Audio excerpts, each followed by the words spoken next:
What's up, everyone? This is the Demontre Black. Today we're gonna react to a death battle: Yoda versus King Mickey. Let's watch.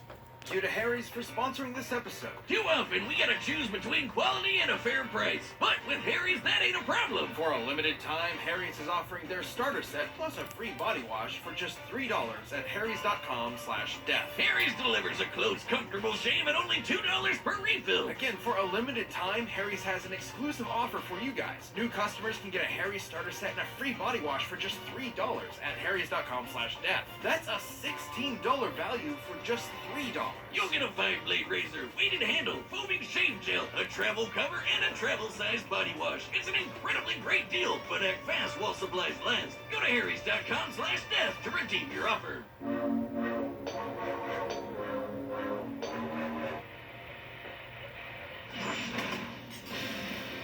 Yoda, the legendary Jedi Master of Star Wars fame. And King Mickey, His Highness of Disney Castle from Kingdom Hearts. These two have proven time and time again that size matters not. But let's see which of these tiny titans can swing their way to victory in a one-on-one duel.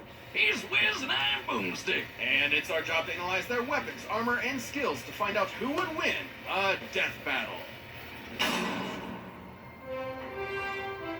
A long time ago, in a galaxy far, far away, a Jedi there was. Master he is. Yoda his name. You're not gonna keep doing that, are you? Tell me what to do. You cannot. Okay, the mysterious Grand Master Yoda devoted his life to the ways of the Force and to leading the Jedi Order, a group of noble peacekeepers. They took it upon themselves to maintain a state of tranquility in the galaxy. Don't be fooled by all that talk of peace, though. They're like superhuman samurai. Jedi consistently take on hordes of baddies by themselves, and they've been doing it for centuries, way before the start of the Galactic Republic. At which point the Jedi became much more entangled in, let's just say, government affairs. Oh, sure, that's what the Space Wizards were missing. Politics. The Jedi Council began weighing in on various matters to both protect democracy and avoid violent conflicts. Except they kinda screwed the porg on that front. The Clone Wars wasn't just a fantastic series by George Lucas and Dave Filoni. It was also an awesome miniseries by Genndy Tartakovsky. And it was a horrific war that wiped out the Jedi, erased the Republic, and saw the rise of the Empire. Sure, that too. Spoilers, man. As the Jedi Grand Master, Yoda led the Grand Army of the Republic, a military force almost entirely comprised of clones, aka disposable people. Man, that gets really messed up if you think about it too long. So I won't! Despite his small, frail appearance, Yoda could absolutely hold his own in combat. In fact, he's considered one of the most powerful Jedi of his era. He's trained all the greats like Obi-Wan, Mace Windu, and even Liam Neeson. Where do you think he got that particular set of skills from? All of Yoda's 900 years of experience certainly came in handy, like when he battled Count Dooku and Darth Sidious, two of the most powerful Sith Lords ever known. Both Jedi and Sith usually come with the standard issue lightsaber, a badass weapon for a more badass age. They're pretty versatile too, with 7 different forms of combat styles. And don't think Yoda's gonna miss out on all that laser sword swinging. He's mastered all 7 styles, even though he's only 2 feet high. Hell, most lightsabers are taller than he is. Which is why he specializes in the 4th form, Ataru. This style focuses on utilizing the Force to increase a Jedi's capabilities, allowing them to attack at blurring speeds with incredible precision. Basically, he can flip-flop around like a ninja frog. Wait, is he actually Kermit? This does still mean Yoda has a sort of handicap in physical combat, as his stature requires him to use the Force far more than most opponents just to keep up. While the Force is beyond the body and seemingly infinite, too much effort all at once can put a strain on a person and even kill them. However, Yoda is truly a master of the Force, potentially more so than any other Jedi. He has moved starships with his mind and lifted hundreds of droids at once. He can also use mind tricks, illusions, and a technique called Tuna Minus. That's when Jedi block or catch and redirect energy, like lightning, blaster bolts, or even other lightsabers. It's safe to say that Yoda greatly prefers using the Force in combat over his Jedi weapon. Wiz, if I ever get one of those laser swords and toss it away, you totally have permission to kill me. Interesting. Dummy, just let me see your hand. My hand? Ow! Okay, now place your finger there. No? Geez, Marshall would never make me do something like this. Marshall? Who's Marshall? Huh? Oh, the DBX Ringmaster guy. That's his real name. We were roommates in college. He's helping me track down my dad, because he's my best bud. Oh, best bud, huh? What the hell was that? Finally, I won't be the only one. Wait, what just happened? Anyway, the Force is capable of much more than a lightsaber. Kip Duron, a Jedi whose potential has been compared to Yoda, utilized it to move a gravity well-generated void, basically a black hole created by a ship, to strike the right balance of pressure in order to move a singularity. Theoretically, you would need to exert an energy output equivalent to almost 14 petatons of TNT. Jedi are also super fast. They've blocked blaster bolts, of course, but they can also keep up with droid tri-fighters and Magna Guards, which both are clearly stated to have near light speed reflexes. Holy crap, who's building these things? Furthermore, Jedi can use the Force to glimpse into the distant future through meditation. They can even allow the Force to guide their movements and predict danger in advance. Needless to say, all of these incredible feats would be impossible without the Force. But with powers like that and a dash of political meddling, it was only a matter of time before these peacekeepers became soldiers, even generals. In a surprising move, Yoda actually chose to engage the rising separatist threat with an army of his own, personally kicking off the Clone Wars himself. Too bad it was, as the fishman says, a trap. The war took a sour turn, and the demise of the Jedi became all but assured. By the time they put the pieces together, it was too late. The Order fell into darkness. More like brutally murdered into darkness. And you know, it's kind of their fault in a way. They were so committed to talking about peace, but at the same time, they're like really, really good at killing people. Why do peacekeepers need to be so specifically trained in murder? So uncivilized. Wiz, get over yourself. If you had a lightsaber, you'd want to use it as much as you could too. Though the Jedi Order under Yoda did seem somewhat hypocritical, he would come to realize his follies, like the Council's sanctimonious excuses for betraying students like Ahsoka when they were needed most. They ripped out her sweet Padawan rat tail, you assholes! But yeah, he finally figured out war's not make one great. Especially if you're a tiny green muppet. Haunted by his mistakes and perturbed by the violence he helped bring upon the galaxy, Yoda went into self-imposed exile. He even gave up his lightsaber. And finally, he would train one last apprentice, Luke Skywalker. Yoda taught Luke everything he could before finally becoming one with the Force, gaining immortality as a spooky blue spirit just like Obi-Wan and Liam Neeson. And Luke, he went on to reverse many of the mistakes of Jedi's past, ending the Empire, redeeming his father, bringing balance to the Force, and inspiring a new, different generation. In the end, Yoda's greatest lesson of all was that oftentimes failure is our greatest teacher. I don't believe it. That is why you fail. Mickey Mouse, Disney's OG OC. You know him as a cute corporate mascot that hangs out with other cute animals and lives a pretty normal domestic life. But did you know he's also an insanely powerful warrior mage that fights darkness to save the Disney universe alongside a young boy and his good old duck and dog buddies? Not that dog, the other one. Ah, yes, welcome to the world of Kingdom Hearts. A collection of worlds where Kingdom Hearts is the heart of the worlds and the source of ultimate wisdom and power across all kingdoms and worlds. You know, my favorite thing about Kingdom Hearts is how straightforward it is. My favorite part is how it's ruled by that 92-year-old mouse wizard.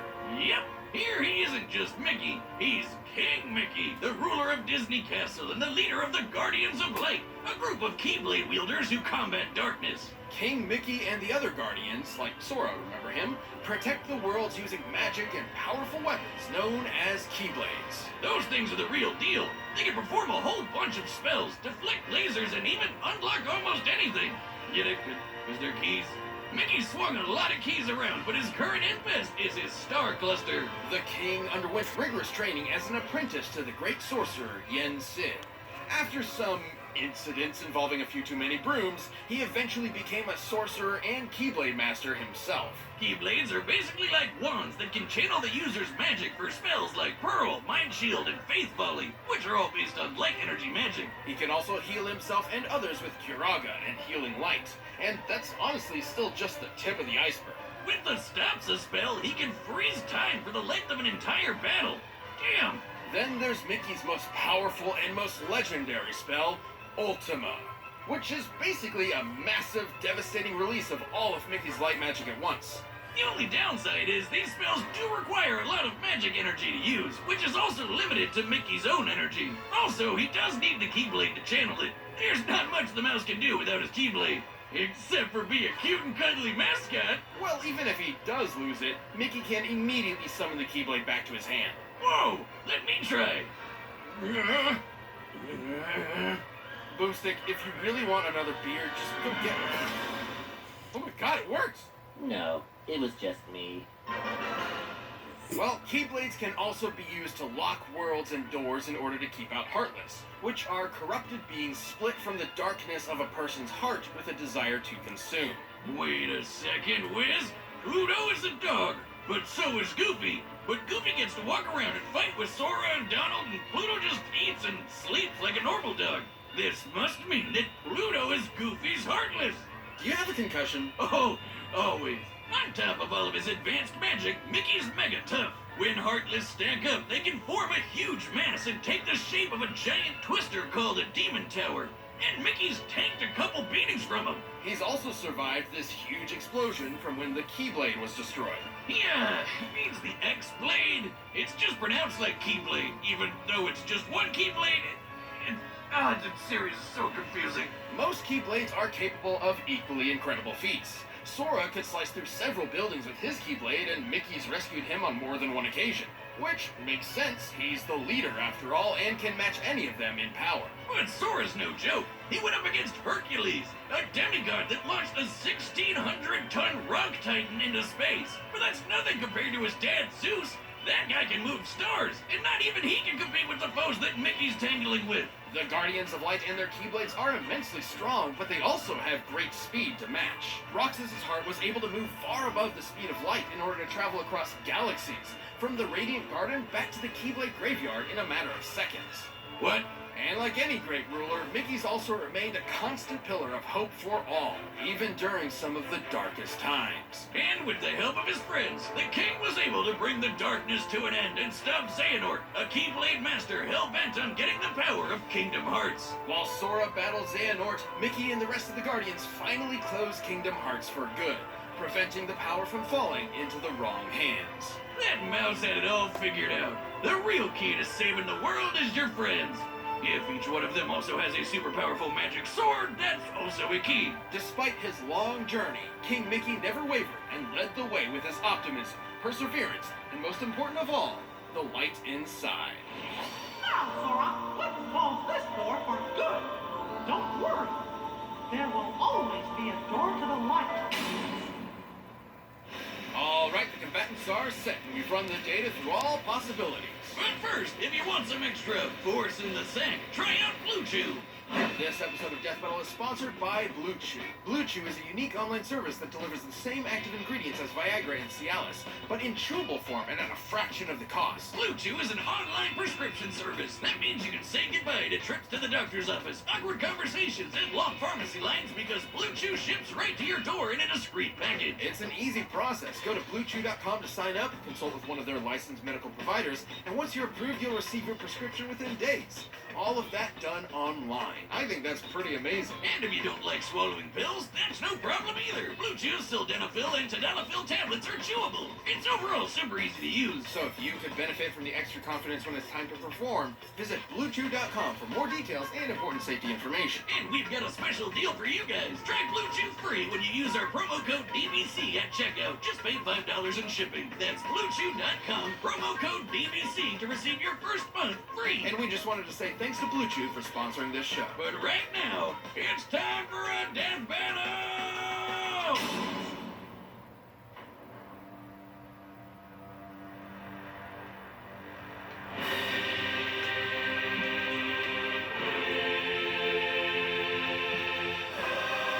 Difficult to find you are. A king, you must be.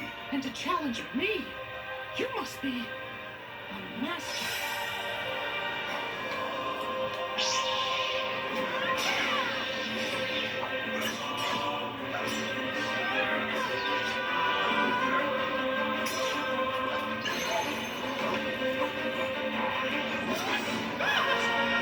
Ooh. A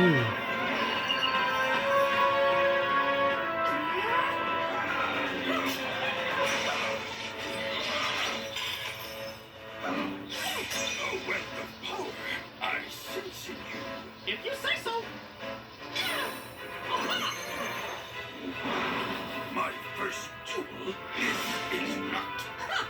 could have fooled me.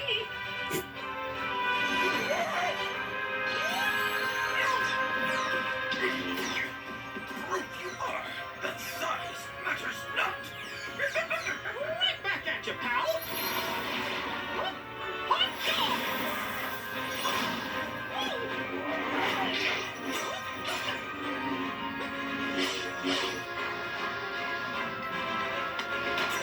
The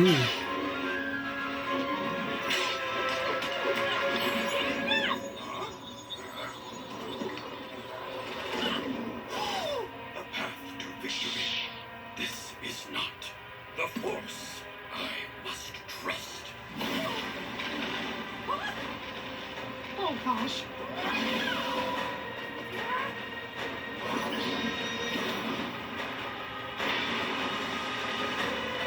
Who's gonna win?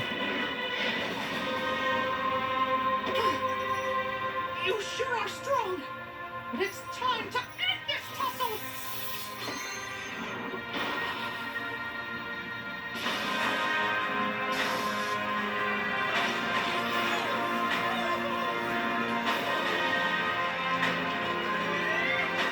Surrender, you shook.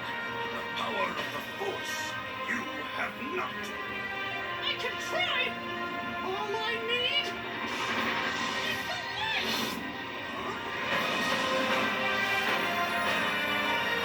Do or do not. There is no try.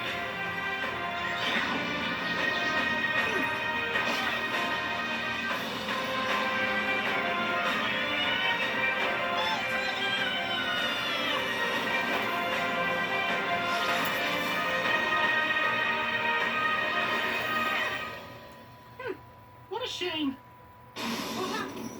Worry do not. One with the Force, I am. Laugh it up, fuzzball. That little green rascal, a troll to the bitter end. I love it. The Grand Master Yoda was one of the most powerful Jedi of all time, but the Force was ultimately no match for the light. Yoda's gotta be one of the best sword fighters Mickey's ever faced, and definitely gave him a run for his money. While Jedi have battled foes with near light speed reactions, a Keyblade Guardian like Mickey could move several times faster. In order for Roxas to travel across at least 4 star systems, he'd need to be moving almost 170 million times faster than light. They've also rubbed shoulders with guys like Hercules and Zeus, who moved whole stars. There are hundreds of celestial bodies there. The energy needed to move that many is way more than what would be needed to move a black hole. And while Yoda doesn't have much of an obvious weakness himself, the problem is neither does King Mickey. At least nothing that Yoda could really take advantage of. Even if Yoda could figure out that King Mickey had a limited amount of magic energy to cast spells with, there wasn't much Yoda could do before it would start to replenish. And the Force isn't exactly limitless either. Too much strain has been proven to put a lot of stress on the body and even kill some Jedi in the past. These two were certainly a match for each other in many ways, but the King's superior speed, power, and magic meant he had the last laugh. Well, sort of. Sorry, Yoda, but M-I-C-K-E-Y-M-O-U are dead. The winner is King Mickey. If you like this death battle, give a thumbs up and I will see you on my next reaction. This is the Montre Black. Peace.